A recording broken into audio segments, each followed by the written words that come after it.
بسم الله الرحمن الرحيم الحمد لله والصلاة والسلام على رسول الله وعلى آله وأصحابه أجمعين أما بعد. Athar number 42.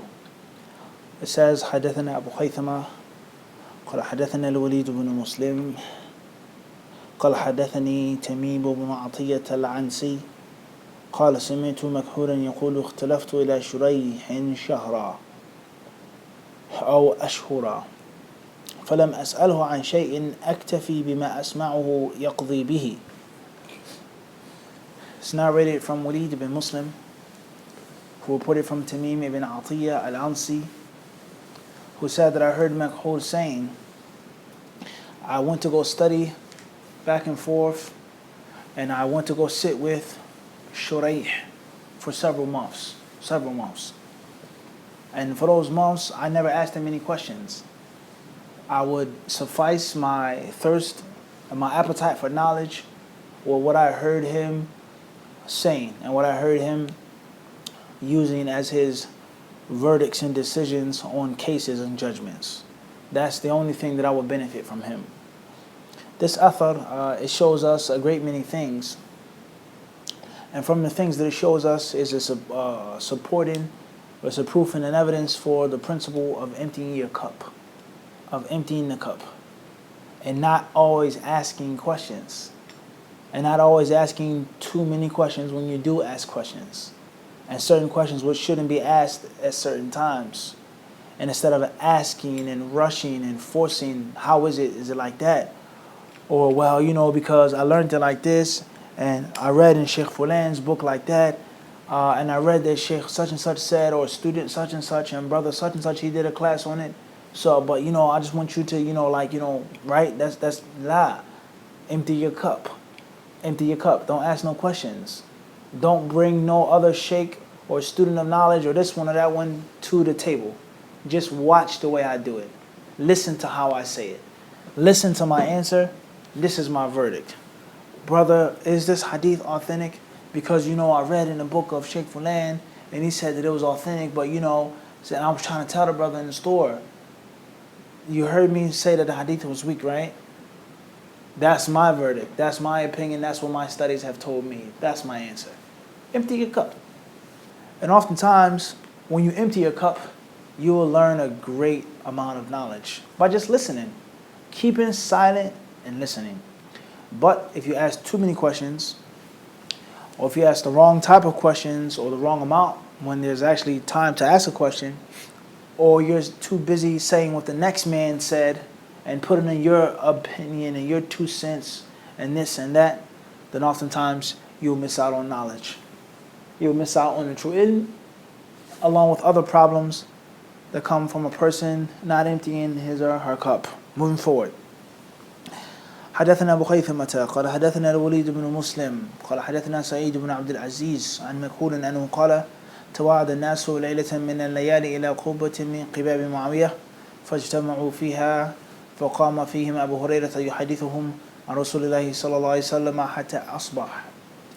Is narrated from Walid ibn Muslim once more, from Sa'id ibn Abdul Aziz, from Makhul al-Shami, who said that the people, they came to an agreement and they decided to gather one night in one of the different, it says Qubbatin, the different tents or places and areas of Muawiyah radiallahu anhu. So they gathered therein, and Abu Hurairah radiallahu anhu, he stood up and he gave them hadiths from the Messenger of Allah alayhi salatu wasalam until Fajr. This narration shows us that the Salaf as-Salih were very eager and diligent to learn and to travel. And they were also very eager and diligent to teach and to spread and to fill the cup after the student has poured it out, to fill it up. And it also goes to show us is that there's nothing wrong with a person staying up at night after Salat al-Isha teaching knowledge.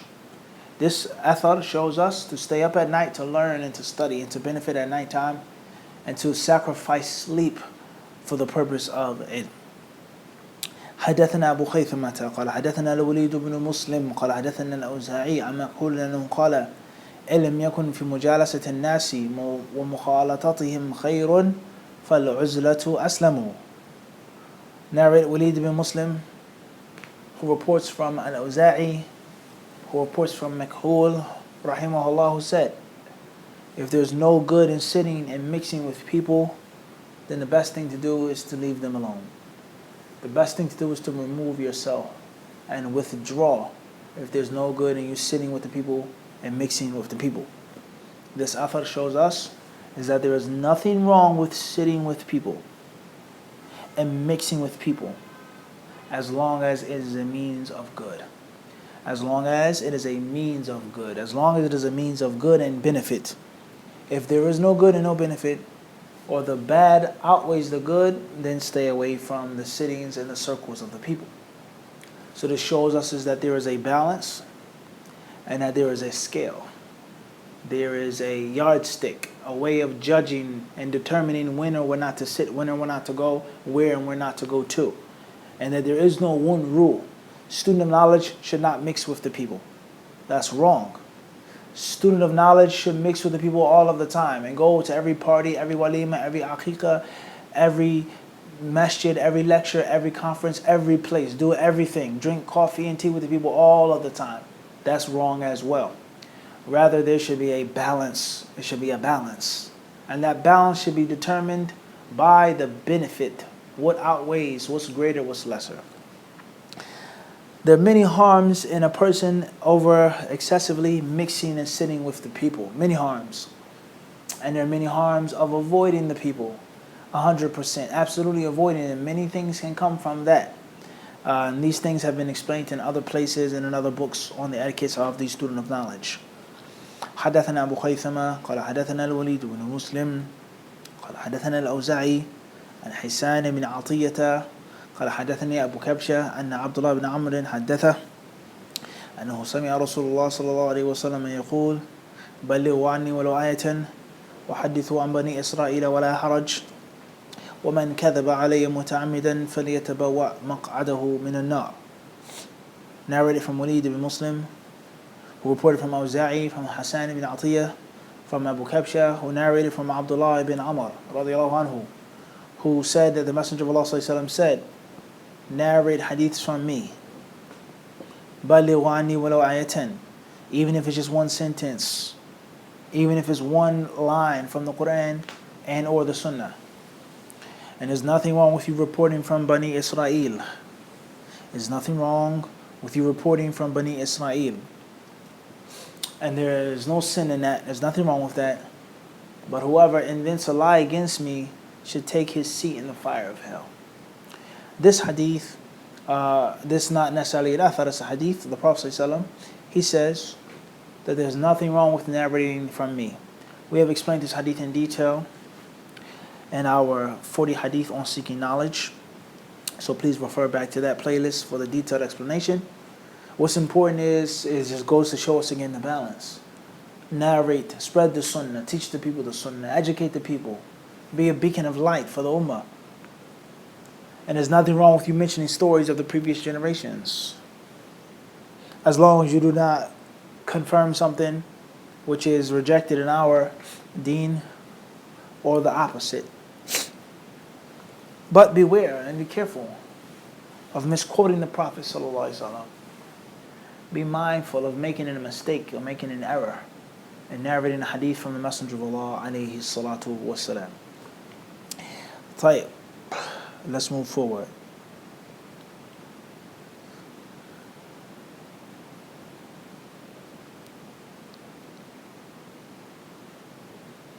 He says here, حدثنا أبو خيثمة قال حدثنا جرير عن الأعمش عن أبي الضحى عن مسروق أنه قال بحسب المرء من العلم أن يخشى الله وبحسبه أو بحسبه جهلا أن يعجب هكذا أو بعلمه.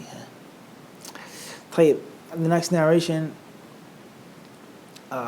is a narration that we previously mentioned. Narration from Jarir, from A'mash, from Abu Duha, from Masruq, who said, for man to fear Allah, that's more than enough to prove he has knowledge. and for man to be amazed at the ilm that he thinks that he has is more than enough to prove that he's ignorant. We've previously explained that and in danger of that. قال حدثنا أبو خيثمة قال حدثنا يحيى بن يمان قال حدثنا الأعمش عن إبراهيم أنه قال كان عبد الله لطيفا فطنا. Abu Khaythama narrates from Yahya ibn Yaman, from A'mash, from Ibrahim, who narrates, who says that Abdullah, meaning Ibn Mas'ud, kana, he says, latifan, he was gentle, he was courteous, he was very polite, very soft-mannered, mild-mannered man. But fatinan, but he was also smart. He was very, very sharp. He's a very, very witty person.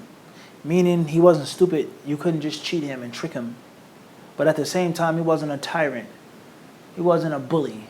He was a nice guy, but he wasn't soft and sweet and easy to just be fooled, and he wasn't a pushover. So this goes to show us the balance, the divine balance. Not too hard, not too soft. Not too sharp, not too dull. And if you are going to be hard or sharp, you don't always have to show it to the people. And you don't always have to be a bully and a tyrant to the people. Be easygoing. Be soft and simple. It doesn't mean that you're sweet. It doesn't mean that you're a sucker or a sucker.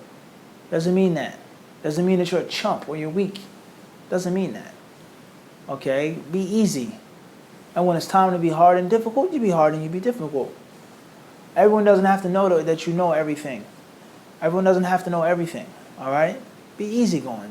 You don't have to prove that you're a tough guy all of the time. And the ego can get the student of knowledge in a great deal of trouble. A great deal of trouble. All right? And not knowing when to walk away, and not knowing when to quit. All right? And not having the smarts. All right? On a battlefield. He who fights and runs away, he lives to fight another day. Every battle is not meant to be fought. Every battle is not meant to be, you're not meant to just waste and lose out. Sometimes you have to walk away. Sometimes you have to suck up your pride and swallow your pride. But it doesn't mean that you're stupid. And it doesn't mean that you're dumb. It doesn't mean that. It doesn't mean that. حدثنا أبو خيثمة قال حدثنا جعفر بن عون قال حدثنا الأعمش عن مسلم بن صبيح عن مسروق قال عبد الله لو أن ابن عباس أدرك أسناننا ما عاشره من أحد قال وكان يقول نعمة ترجمان القرآن ابن عباس رضي الله عنه. Narrated Ja'far ibn Aun from A'mash, from Muslim ibn Subayh, from Masruq, who said that Abdullah ibn Mas'ud radiyallahu ta'ala anhu said that if Ibn Abbas, لو أن Ibn Abbas أدرك أسناننا, if he would have reached our age, ما عاشره من أحد, none of us would have lived with him. None of us would have been on his rank, basically. Meaning that Ibn Abbas was gifted and talented. He was knowledgeable and he was young. So if he grows old, then he's going to be very, very, very dangerous. Very dangerous. And he would also say that Ibn Abbas is an excellent interpreter of the Quran. Abdullah ibn Abbas is an excellent interpreter of the Quran. This athar shows the virtue of Ibn Abbas, and it shows us the humility of Ibn Mas'ud, whereas Ibn Mas'ud was a great scholar himself. And this shows us that a true scholar should never hide virtue. A true person of knowledge is never to be a hater. You should never be a hater. You should never be a jealous, envious person. If that person is with you, against you, on your team, off your team, whether they're a blood or a crip, a Salam or Abdullah, whatever association, orientation they have, that doesn't mean that you have to like them and agree with them to respect them. I don't agree with Brother Fulan. He's not with us or whatever the case may be, but there's no doubt he's knowledgeable. No one can take that away from him. No one can take this achievement away from this brother and that brother. Nobody can take the person's work ethic away from them. All right? And this is something that many people, they do today. Just because they don't agree with somebody and they're not on the same side or the same team of someone, then they automatically take everything away from them. You have nothing, you have nothing, you mean nothing, your credentials are nothing, just because you're not with us. That proves that you yourself are not a very knowledgeable person. You're not on a true path. Because you're supposed to give respect where respect is due. Give respect where respect is due. And never hide virtue. I don't agree with everything that he says. He's done some things that I don't think are right. But it's clear that the man is learning. You can't deny that he put in time. He put in hard work, much more than what we did. Look what Ibn Mas'ud said. If he lives how we lived, if he reaches our age, who will be around him? Who could who could live with him? Who could be on his level? So this is a very important etiquette of the student of knowledge, is to give respect where respect is due. And never to hide virtue. And don't be a hater. Don't be a jealous, envious hater. And we say to all of the people who talk and quack and bark, all right, and hoot and howl, and they talk about this one and that one, Sheikh Fulan, he's a mubtadi', and he's this, and this brother is a mubtadi', and he's an innovator, and he's a mubtadi', and he's this, and he's this. They can't even speak Arabic properly. They say jar wa tadil. Jar wa tadil. You find a layman Muslim on the streets in America saying, yeah, he's an erd in jar wa tadil. He can't even pronounce the word properly. He doesn't even know how to say it properly, and he's saying that someone else who spent years overseas made a mistake in it. Jar wa tadil. La ilaha illallah. What a laughing stock that people have made the dawah. They've made it a laughing stock. Okay? So this ignorant person, you can say what you want about this one or that one. This sheikh is a deviant, you're a deviant, he's a deviant, and so on and so forth. No problem. But one thing's for sure. The person may be or may not be a deviant, but one thing's for sure is that anta juwayhil. You're ignorant. You're an ignoramus. You're a muqallid. You're a blind follower. You always have been one. You are one, and you will be one. You're never going to get no knowledge. You're never going to obtain knowledge. You don't speak Arabic. You haven't memorized the Quran. You have no ijazah and no books. And even if this one here and there is a deviant, but you're still a jahil. That's for sure. And not only you're a jahil, but you're an envious jahil. You're a hater. Your heart is full of malice and rancor for somebody that you never even met before. Somebody that you don't even know what they look like if they walk past them. Somebody whose name you may never be able to pronounce. Or somebody that you do know. They used to be a friend or a companion or even your teacher. And you are a hater on them now. That's deep. So I'll accept being a deviant, and this one's a deviant, no problem. But will you accept that you're a hasud? That you're a jealous hater? Will you accept that? Can you swallow that pill? Because some of us can swallow the pill. Okay, according to your standards, I'm deviant, no doubt. I don't believe in this. And I don't think that this is correct. Even if Sheikh Fulan says it, I think it's wrong. Based off of Kitab and Sunnah and Ijma'. Okay? And I was taught by this Sheikh in Medina and in Mecca is that if you see something that's wrong, you disagree with it. If you see something that you disagree with, even if it isn't wrong, but you don't feel it's right, you don't accept it. This is what Sheikh Fulan taught us when he visited the Prophet's city. No matter what scholar says it, if it's wrong, don't accept it. That's what he said. He said if it was the Lajna Da'ima who said it, doesn't mean anything. Who says it? If it's an error. This sort of value, these are the values that we were taught. What values were you taught? Were you in the Prophet's city when Sheikh Fulan was there?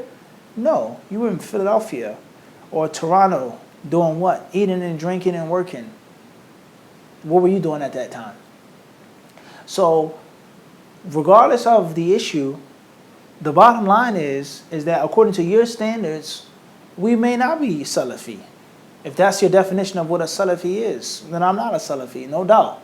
That I have deviated from the path. If that's what you think and feel that it is. Or this issue in which we differ on, no problem.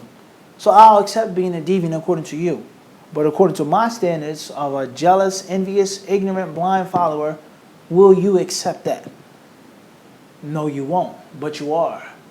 And this is one of the greatest harms of this type of dawah and this type of ghulu, this extreme way, okay, is that it's created an army of fanatical, envious ignoramuses to walk the streets and to be on the internet, just a nation of trolls.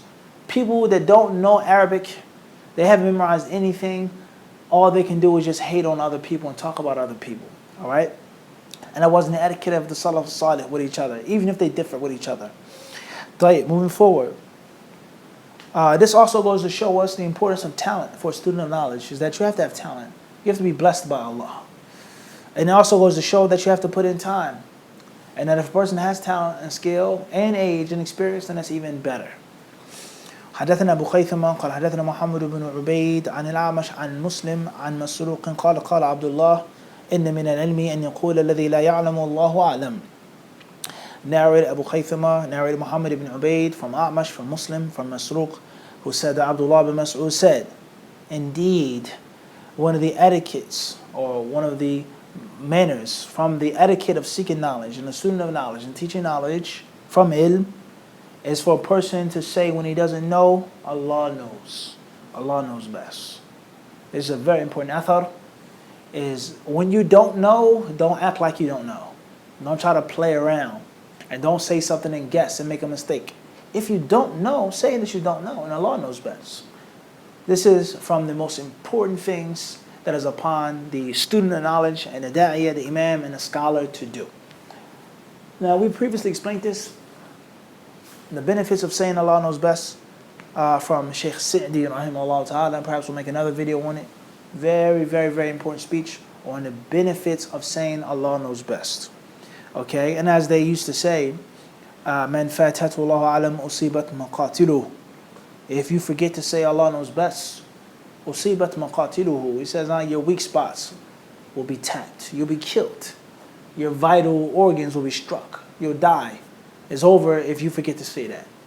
So don't let your ego and your pride step in front of you. This athar here, it goes to show us, is that if you do know the answer, there's nothing wrong with giving the answer, as long as the other conditions are fulfilled.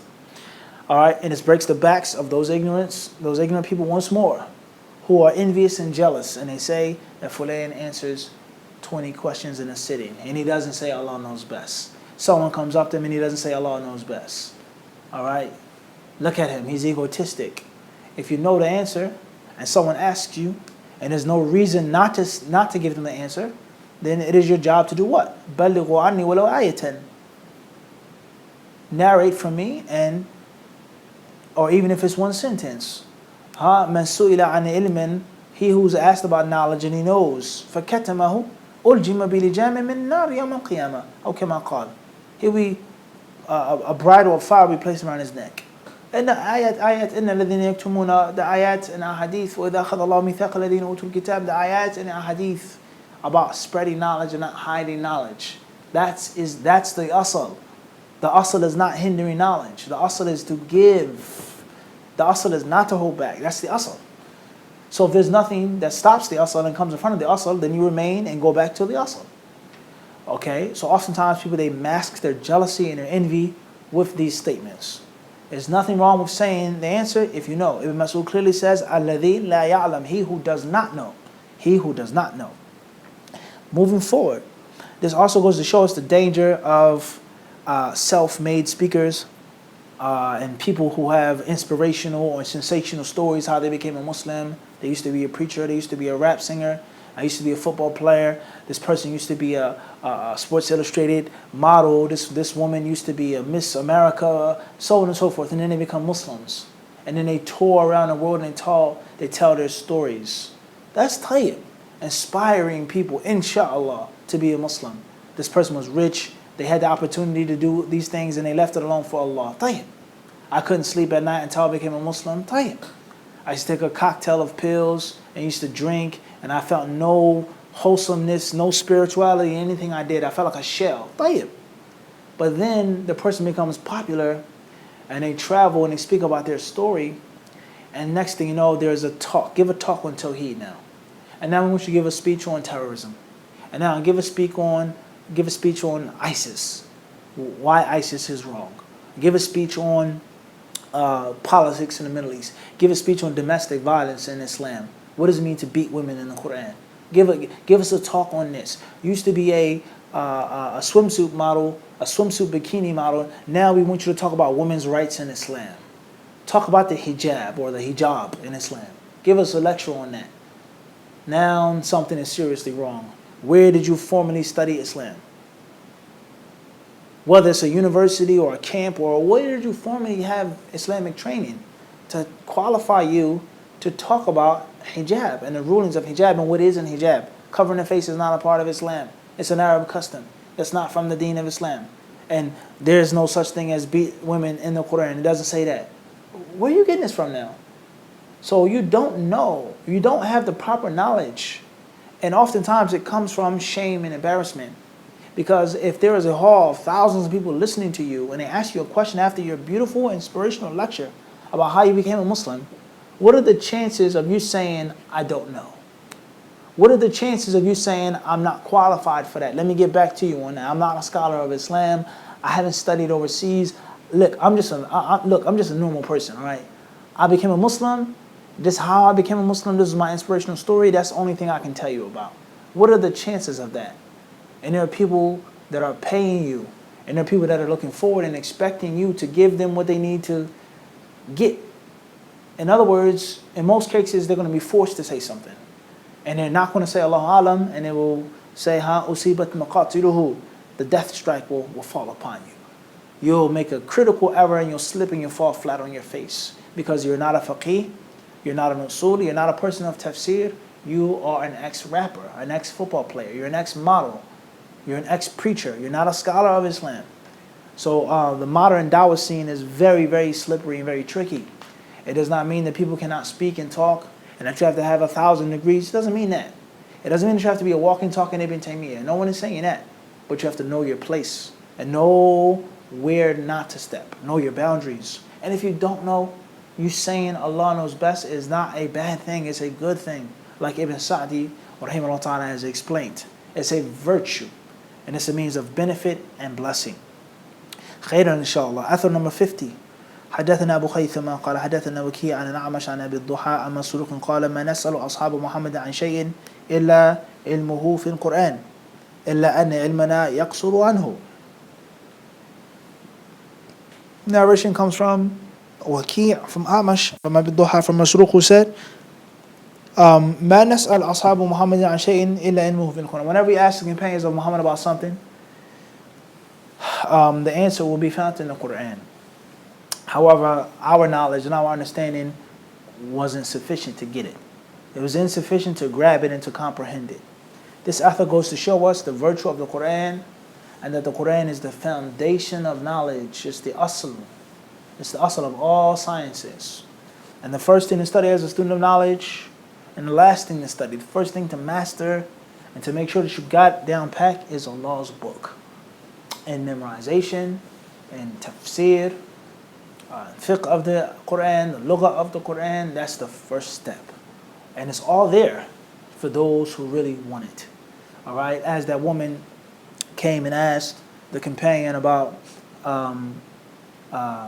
the hair extensions and trimming the eyebrows and things like this. Okay, and she said that I hear that you tell the people something's haram and it's not in the Quran. He says it's in the Quran. Just read it, you'll find it. لو قرأته لوجدته. If you read it, you'll find it. The narration says. So she says, I read the Quran, I looked again, I didn't find it.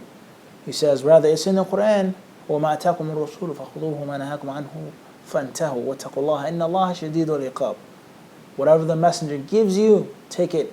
And whatever he forbids you from, then stay away from it. And indeed, the Messenger of Allah ﷺ has cursed the woman who extends the hair and the woman who receives the extensions, etc. So this is just an example of how the foundation of the ruling, even if it's inexplicit, is in the Quran. خيرا إن شاء الله. Next أثر. حدثنا أبو خيثمة قال حدثنا جرير عن الأعمش عن سالم بن أبي الجعد قال قال أبو الدرداء معلم الخير والمتعلم في الأجر سواء وليس في سائر الناس خير بعد. Narrated Jarir from Amash from Salim ibn Abi al-Ja'di, who said that Abu Darda said, the one who teaches the people and the one who studies, the teacher and the student, the master and the apprentice, he says they have equal reward. Equal reward. And there's no good in the people after those two. After those two, there's no good in the people. What's meant by this athar is to show us the virtue of seeking ilm, and the virtue of teaching ilm, and the dispraise of not being involved and not staying involved with the knowledge. That's what's meant by that statement, and it doesn't necessarily mean that a person who isn't a student of knowledge or a scholar is useless. Doesn't mean that. In the footnotes, Shaykh Albani, he says, وَإِسْنَادُهُ مُنْقَطِعٌ لأن سالم بن أبي الجعد لم يدرك أبا الدرداء رضي الله عنه وقد روي عنه من طريق أخرى مرفوعا وإسناده ضعيف أيضا. He says that the chain of narration of this athar is weak, whereas it's missing one of the conditions of an authentic chain. Its chain isn't continuous, it's munqata', it's broken. Salim ibn Abi al-Ja'd never heard and never met and never got to Abu Darda radiallahu ta'ala anhu. طيب, moving forward. حدثنا أبو خيثمة عن الأعمش عن سالم بن أبي الجعد عن ابن لبيد قال ذكر رسول الله صلى الله عليه وسلم شيئا قال وذاك عند أوان ذهاب العلم قال يا رسول الله وكيف يذهب العلم ونحن نقرأ القرآن ونقرئه أبناءنا ويقرئه أبناؤنا أبناءهم قال ثكلتك أمك يا ابن أو ابن أم لبيد أوليس هذه اليهود والنصارى يقرؤون التوراة والإنجيل لا ينتفعون منها بشيء. Narrated Amash from Salim ibn Abi al-Ja'd from Ibn Labid, who said that one day the Messenger of Allah ﷺ, he mentioned something, he said something. And then he said, and that is the time in which knowledge will be taken away. The people said, O Messenger of Allah, and how will knowledge be taken away? While we recite the Quran and we teach it to our children, and our children teach it to their children, or they'll teach it to their children.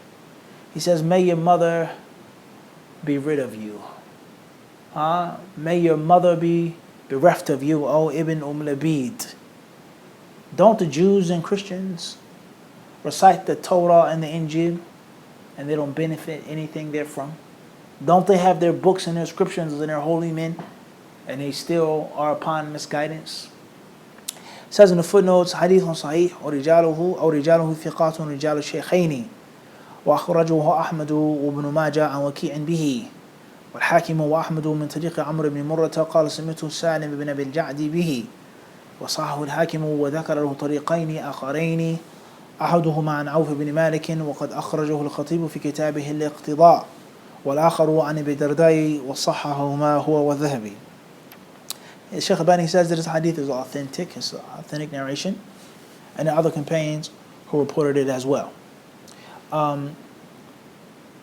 It says here that the Messenger of Allah والسلام,